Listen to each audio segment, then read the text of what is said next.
can say more than 4 of them when they happen. In fact, most of them, when they happen, I'm not there. Normally, sometimes I go to church or go somewhere. Immediately if I'm not around, she would experience the miscarriage.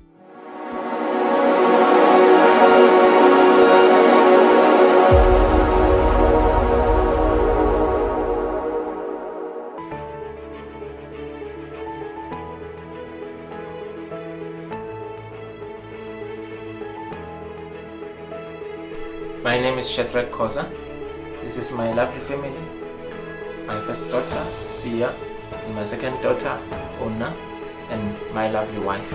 And my name is Khoza, and we would like to take you through our infertility journey. Okay, I'll take you through the feeling and the experience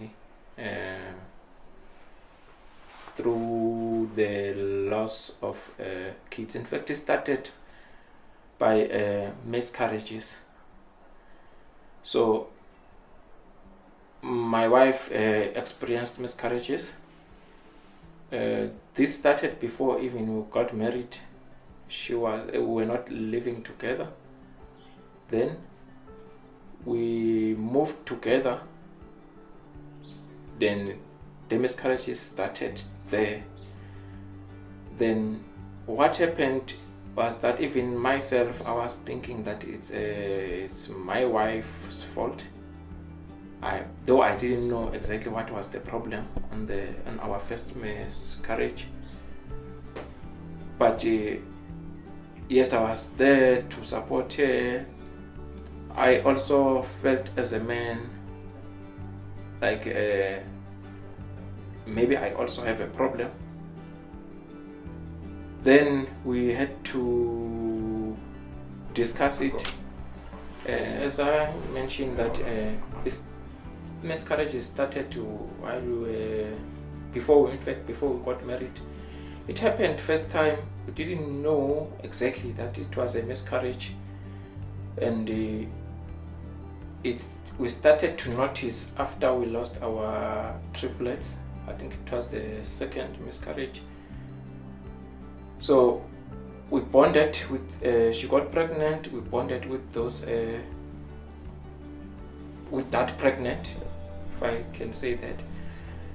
We were looking forward, and we were also happy that we are going to get triplets, which is not normal. Even our families were happy. I remember I told my mom that we were expecting triplets. She was so happy, she was ready. Then the drama, because at that time, since we were not married, we had girlfriends before. I had girlfriends before, so my families they knew my girlfriend, and because of the culture crossing and cultural cross, so it was difficult. My wife is Tswana, and my ex-girlfriend was Swati. I'm Swati, so there was that drama there. So at home they preferred the Swati girl, and I came now with the pregnant Tswana girl. So we had a drama. My sisters were involved. That involvement led to a big stress, and the miscarriage happened. I think it was 7 months, so we were closer to deliver those babies, and it happened. So that caused a lot of strain in my relationship and family at large. It divided our families, the family from my wife's side and my family. So we thought maybe the reason for the miscarriage was because of the drama that happened that time. We were like confused until the next miscarriage happened again. It hit, and there was no drama. Then the confusion now was like more, because we thought that it happened because of the drama. Now the next one is happening, so the problem is within us, amongst us. Either it's me or my wife. She was feeling that she couldn't hold babies, she's not worth women. And I also felt like I'm not a man enough. I cannot make a baby that will last in her womb. So I sat down with my family, and they decided that we must go and consult to the traditional healers. We went there. They said, no, it's normal, this is just infertile, they can heal it. I told my wife, they took us to one of the traditional healers. They gave us imbita, we drank imbita, and we came and tried again. It happened, and another miscarriage hit us again after we drank imbita, and we lost hope. We went again back to the traditional healer, and my wife started now to lose hope that no, this thing is not working. We are going there, and we lost the baby again. I also felt like maybe we have to try, or we didn't do it better that the first time, so we had to try. We went again to another traditional healer. They gave us something, and my wife was also trying things, a lot of things. She was drinking a lot of things. Some of them I don't even know, but if she had something, or Google something, or she had something, she will try it, everything. There's a lot of information about infertility on internet, and even around us. So everybody came with ideas. They just tell us, try this. But with me as men, I was dying in silence, because I couldn't tell any friend that I'm going through this. Only my family, which is only my family, my father, my mother, and my brothers, they knew that we are going through this, or our families, they knew. So it was difficult. We had to go through that pain. I remember one day one of my siblings asked me that, you're experiencing a lot of miscarriages. Do you go with your wife when she consults the doctors when this thing happens? Unfortunately, most of our miscarriage, I can say more than 4 of them, when they happen. In fact, most of them, when they happen, I'm not there. Normally, sometimes I go to church or go somewhere. Immediately if I'm not around, she would experience the miscarriage. I never saw her like experiencing it. I even asked myself that, why is this thing always happening when I'm not around? So I didn't want to relate it to me going, but I also thought that maybe there's something that come and cause miscarriages if I'm not around, and I'm the only one who has the power to stop this thing. I think maybe I should always, if she's pregnant, I must always be there. I shouldn't leave her. So one weekend, it's just enough for this thing just to happen. It happened like more than 4 times. So this sibling of mine asked me if I go with her to the doctor. I could sense in his voice that she thinks that my wife is faking it. He thinks that my wife is faking it. And that time I remember it was on Generation, there was a scene that was playing where the lady was faking pregnant, and after that she also faked the miscarriage.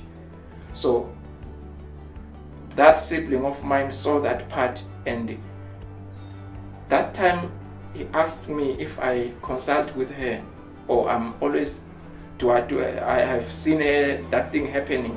I felt that she's not trusting my wife, or he's not trusting my wife. So it was very bad. Then I decided that I'm not going to tell my family if my wife is going through miscarriage or something. After the experience with miscarriages, in fact, we decided to stop telling family because it was a bit too much. Didn't want to stress them. But the experience that I took, or especially myself, I decided that I'll be there for my wife. She was giving up because we tried it. We tried the IVF on one of the institutions. We tried twice, and it failed. It was breaking my wife, and she decided that we are not doing it anymore. Even myself, my belief was more on God. I was saying, no, God is going to provide us. One day you're going to get pregnant and you're going to go through it. But it was not happening, and my wife was giving up. She stopped praying. She stopped believing in God. She stopped believing in our ancestors. Then it was difficult until one day she visited a guy, and the guy told her the tubes are closed. She is not going to be able to get pregnant naturally. So I remember that day she told me, I was at work and I drove down to the guy's side. She was sitting in the car, parked in the car. She was crying. Then just got there, took one car, then drove the car home. Then from there we drove around from Pretoria. We drove up to Hartepias, just driving.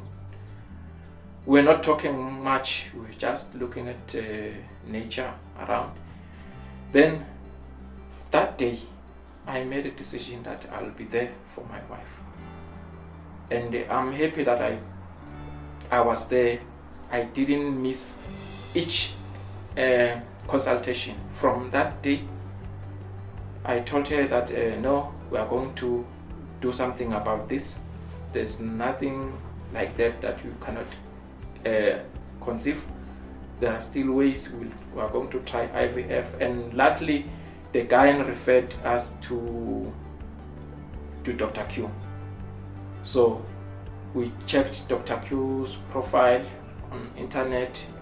We find out the consultation there and the procedure is clear, and it's a bit affordable compared to the other gynae doctors that we used to consult. So we decided that we are going to do this. We don't have money, but we are going to do it. We don't know how, but it's going to happen. Then from there, the next step was to go to the hospital and clear and to get the results and to check what was wrong. Then we set a date. We went to hospital, we did something there, then came back with the results to the guy, and the results confirmed that no, she's not going to be able to conceive naturally. So we consulted Dr. Q, and she gave us a hope. Then from there I was there. The difference between the other consultation is that I was there and she was happy. She was appreciating me for being there. She even said, this time it's easier because you are here with me. It was good. It was a good experience to be there. Normally, we used to, when I go with my wife to the doctor, I used to sit at the reception. But with Dr. Q, I was also welcome. I went in, she explained the process. Even when she was doing her thing on the third appointment, I was there with my wife holding hand. We were making decision instant there. If the doctor asked something, I could answer questions. The pressure was very low for my wife. It was an easy journey with Dr. Q. I think it's because it was easy journey on my wife because I was there. In fact, yeah, that's. And the process started by checking all of us, checking me and my wife. Then we realized that there's an operation that my wife had to go through. Then she went to the hospital, it was a day hospital, and the process, the operation was done. It was also done by Dr. Q. That's what I liked the most, that I was dealing with one doctor. So she did the ops. Then after that, when we were ready, we went to Dr. Q to start the process. The process started like